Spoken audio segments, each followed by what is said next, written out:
അന്റാർട്ടിക്കയിലെ മഞ്ഞുമലയുടെ ചെറിയൊരു ഭാഗം അടർത്തിയെടുത്ത് കടലിലൂടെ കെട്ടിവലിച്ചു കൊണ്ടുവന്നാൽ എന്ത് സംഭവിക്കും? അങ്ങനെ സംഭവിച്ചാൽ നാട്ടിലെ കുടിവെള്ളക്ഷാമം അവസാനിക്കും, അല്ലേ? കലർപ്പില്ലാത്ത ഒന്നാന്തരം വെള്ളം വർഷങ്ങളോളം കുടിക്കാം.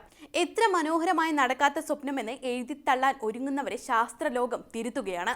അസാധ്യമായി ഒന്നുമില്ല. സാങ്കേതിക വിദ്യയിൽ മുൻനിരയിലുള്ള ഗൾഫ് രാജ്യമായ UAE ആണ് ഇത്തരമൊരു സാധ്യത ആലോചിച്ച് പദ്ധതിക്ക് രൂപരേഖ തയ്യാറാക്കിയത്. അന്റാർട്ടിക്കയിൽ നിന്ന് 10,000-ലേറെ കിലോമീറ്റർ അകലെയുള്ള UAEയിലെ ഫുജൈറയിൽ മഞ്ഞുമല എത്തിക്കുന്നതാണ് പദ്ധതി. മഞ്ഞുമലയുടെ 80% കടലിനടിയിൽ ആയതിനാൽ അലിഞ്ഞില്ലാതാവില്ല എന്നാണ് ശാസ്ത്ര സംഘത്തിന്റെ കണക്കുകൂട്ടൽ. യാഥാർത്ഥ്യമാവുമോ എന്ന് ഉറപ്പില്ലെങ്കിലും ഒരു കാര്യം ഉറപ്പ്: രഹസ്യങ്ങളുടെ കലവറയായ അന്റാർട്ടിക്കയിൽ ഇങ്ങനെയും ചില സാധ്യതകൾ ഉറഞ്ഞുകിടക്കുന്നുണ്ട്. സ്വർണം, ചെമ്പ്, നിക്കൽ, ഇരുമ്പ്, ക്രോമിയം, ഹൈഡ്രോ കാർബണുകൾ എന്നിവ സമൃദ്ധമാണെങ്കിലും 1991-ലെ അന്റാർട്ടിക്കൻ ഉടമ്പടി പ്രകാരം ഖനനം നിരോധിച്ചിരിക്കുകയാണ്. ചൂഷണമല്ലാത്ത പരീക്ഷണങ്ങൾ എന്തുമാവാം.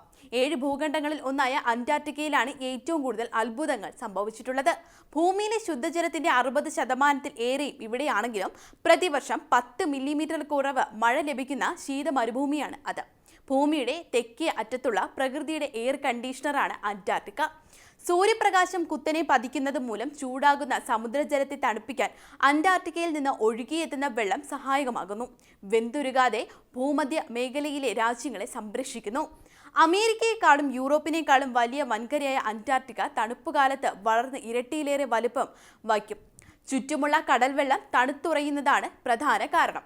ധ്രുവമേഖലയിൽ 6 മാസം പകലും 6 മാസം രാത്രിയുമാണ്. അന്റാർട്ടിക്കയിലെ പരിസ്ഥിതി സംരക്ഷണത്തിൽ വിട്ടുവീഴ്ച ചെയ്യാൻ പ്രത്യാഘാതം ഭയാനകമായിരിക്കും. അന്റാർട്ടിക്കയെ സമാധാനപരമായ ആവശ്യങ്ങൾക്ക് മാത്രം പ്രയോജനപ്പെടുത്തുക എന്ന ലക്ഷ്യത്തിനാണ് ഉടമ്പടി. ചൂഷണങ്ങൾ വർദ്ധിച്ചതോടെയാണ് ഇന്ത്യ അടക്കമുള്ള രാജ്യങ്ങൾ ഇതിന് മുൻകൈയെടുത്തത്. സമുദ്ര വിഭവങ്ങൾ ചൂഷണം ചെയ്യാനാണ് മനുഷ്യർ ആദ്യമായി എത്തിയത്. 1766-ൽ രോമം ശേഖരിക്കാനായി സീൽ വേട്ട തുടങ്ങിയതോടെ സീലുകൾ വംശനാശ ഭീഷണി നേരിട്ടു. പിന്നീട് എണ്ണയ്ക്കായി എലഫന്റ് സീലിനെ വേട്ടയാടി തിമിംഗലങ്ങളെ വെറുതെ വിട്ടില്ല. 1994-ൽ ഇന്റർനാഷണൽ വെയിലിംഗ് കമ്മീഷൻ ഓസ്ട്രേലിയയ്ക്ക് തെക്കുള്ള മുഴുവൻ കടലുകളിലും തിമിംഗലവേട്ട നിരോധിച്ചു. 1970 മുതൽ അന്റാർട്ടിക്കയ്ക്ക് ചുറ്റുമുള്ള കടലുകളിൽ നിന്ന് വൻതോതിൽ മത്സ്യം പിടിക്കുന്നുണ്ട്. പ്രതിവർഷം 4 ലക്ഷം ടൺ മത്സ്യം സംസ്കരിക്കുന്നതായാണ് കണക്ക്. ധ്രുവമേഖലയിലെ ഗവേഷണങ്ങളിൽ മുൻനിരയിലുള്ള രാജ്യമാണ് നമ്മുടെ ഇന്ത്യ. 1979 മുതൽ പര്യവേഷണങ്ങളിൽ ഇന്ത്യ സജീവമാണെങ്കിലും ആദ്യ ഗവേഷണ കേന്ദ്രമായ ദക്ഷിൺ ഗംഗോത്രി 1983-ലാണ് സ്ഥാപിച്ചത്. മഞ്ഞുമൂടി ഇതിന്റെ പ്രവർത്തനം തടസ്സപ്പെട്ടതോടെ 1989-ൽ കിൻമോഡ് ലാൻഡിലെ ഷിർമാർക്കർ ഒയാസിസിൽ സ്ഥാപിച്ച മൈത്രി എന്ന ഗവേഷണ കേന്ദ്രം പ്രതീക്ഷിച്ച കാലപരിധി പിന്നിട്ട് ഇപ്പോഴും പ്രവർത്തിക്കുകയാണ്. 2012-ൽ ലാസ്മൻ മലനിരകളിൽ നൂതന സംവിധാനങ്ങളോടുകൂടി ഭാരതി എന്ന കേന്ദ്രം സ്ഥാപിച്ചു. കാലാവസ്ഥ, അന്തരീക്ഷ വ്യതിയാനങ്ങൾ, ജൈവ വ്യവസ്ഥ തുടങ്ങിയവയിലാണ് ഗവേഷണം. മൈത്രി 2 കേന്ദ്രം സ്ഥാപിക്കുന്നതിനുള്ള തയ്യാറെടുപ്പിലാണ് രാജ്യം. അന്റാർട്ടിക്കയ്ക്ക് പുറമെ ആർട്ടിക് മേഖലയിൽ ഹിമാദ്രി, ഹിമാചൽ പ്രദേശിൽ ഹിമാൻഷ് എന്നീ ഗവേഷണ കേന്ദ്രങ്ങളും സ്ഥാപിച്ചിട്ടുണ്ട്.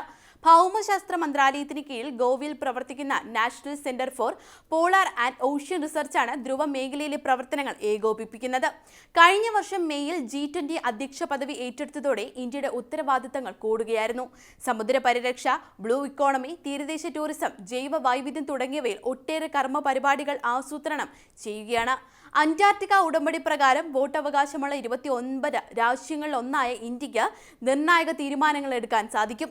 കോടിക്കണക്കിന് വർഷങ്ങൾക്ക് മുമ്പ് ഇന്ത്യൻ ഉപഭൂഖണ്ഡം അന്റാർട്ടിക്കയുടെ ഭാഗമായിരുന്നു എന്നാണ് ശാസ്ത്രജ്ഞരുടെ അനുമാനം. ജാർഖണ്ഡ്, ഒഡീഷ മേഖലകളിലെ പൗരാണിക ശിലകളിൽ നടത്തിയ പഠനങ്ങളിലാണ് നിർണായക തെളിവുകൾ ലഭിച്ചത്. ഇന്ത്യക്കും അന്റാർട്ടിക്കയ്ക്കും ഇടയിൽ കടലുണ്ടായിരുന്നു എന്നും വൻകരകൾ തമ്മിലടുത്തപ്പോൾ കടൽ വഴിമാറിയെന്നും പറയപ്പെടുന്നു. വൻകരകളുടെ സ്ഥാനചലന പ്രതിഭാസം മൂലം വീണ്ടും അകലുകയും സമുദ്രം രൂപപ്പെടുകയും ചെയ്തു.